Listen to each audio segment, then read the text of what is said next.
রাজধানীর পূর্ব শেওড়াপাড়ার ইটের আঘাতে মোটরসাইকেল থেকে পড়ে গুরুতর আহত সাজিদ চৌধুরী রাফি টানা 7 দিন ধরে ঢাকা মেডিকেল কলেজ হাসপাতালের আইসিইউতে অচেতন রয়েছেন। ছেলের জীবন বাঁচাতে আইসিইউর বাইরে একাই লড়ছেন তার মা। একই সঙ্গে হামলার সঙ্গে জড়িতদের দৃষ্টান্তমূলক শাস্তির দাবি জানিয়েছেন। রাফির চাচার দাবি, জমি সংক্রান্ত বিরোধের জেরেও এ হামলা হয়ে থাকতে পারে। তবে পুলিশ বলছে এটি ছিনতাই নয়, মাদক বিক্রিতে বাধা দেওয়ায় পূর্বশত্রুতার জেরে হামলা হয়েছে। এছাড়া হত্যা চেষ্টার অভিযোগের পাশাপাশি অন্য কোনো কারণ আছে কিনা তাও তদন্ত করে দেখা হচ্ছে। পারিবারিক সূত্রে জানা গেছে, ঢাকা মেডিকেল কলেজ হাসপাতালের নিবিড় পরিচর্যা কেন্দ্রে 21 বছর বয়সী সাজিদ চৌধুরী রাফির মৃত্যুর সঙ্গে লড়ছেন। মাথায় ইটের আঘাতে গুরুতর জখম হওয়ার পর অস্ত্রোপচার করা হলেও এখনও জ্ঞান ফেরেনি তার। রাফি যেমন মৃত্যুর সঙ্গে লড়ছেন, তেমনি হাসপাতালের বাইরে একা সংগ্রাম করছেন তার মা তানিয়া শিকদার। কখনো রিপোর্ট সংগ্রহ, কখনো ওষুধ কেনা। গত 1 সপ্তাহ ধরে ছেলের চিকিৎসার জন্য ছুটে বেড়াচ্ছেন তিনি। চিকিৎসকরা জানিয়েছেন, রাফির মস্তিষ্কে অতিরিক্ত রক্তক্ষরণ হয়েছে এবং তার অবস্থা এখনও সংকটাপন্ন। রাফির মা তানিয়া শিকদার বলছেন, আমার 12 তারিখে ফ্লাইট ছিল, ছেলের জন্য সেই ফ্লাইটও মিস করছি। ছেলের অবস্থা খুবই ভয়াবহ।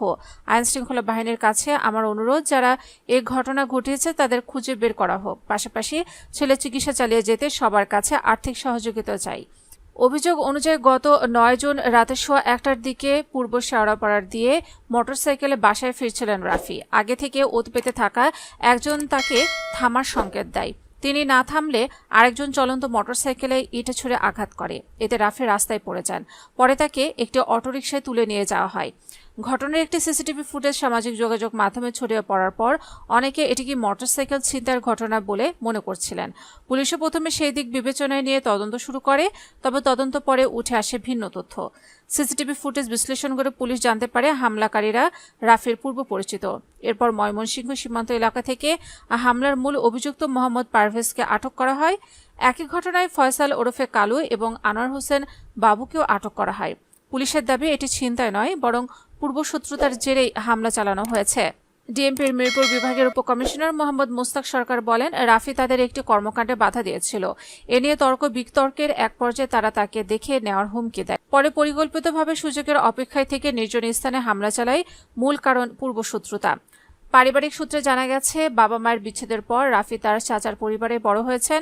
তার কথা বলতে গিয়ে কান্নায় ভেঙে পড়েন চাচি রুমা বেগম। তিনি জানান, গ্রেফতার হওয়া পারভেজ ও কালু একসময় তাদের বাসা ভাড়ায় থাকতেন। পরে মাদক বিক্রির অভিযোগে তাদের বাসা ছাড়তে বলা হয়।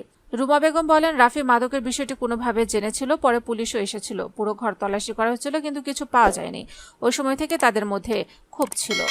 রাফি চাচা নূর হোসেন চৌধুরী দাবি, সম্প্রতি তার চাচাতো ভাইয়েরা একটি জমি দখলের চেষ্টা করছিল। সেই জমি রক্ষা করতে রাফি ও তার বন্ধুরা সেখানে অবস্থান করতেন। এ সময় পারভেজ ও কালু সেখানে মাদক বিক্রির চেষ্টা করলে রাফি বাধা দেন। এরপর থেকে তাকে হুমকি দেওয়া হচ্ছিল।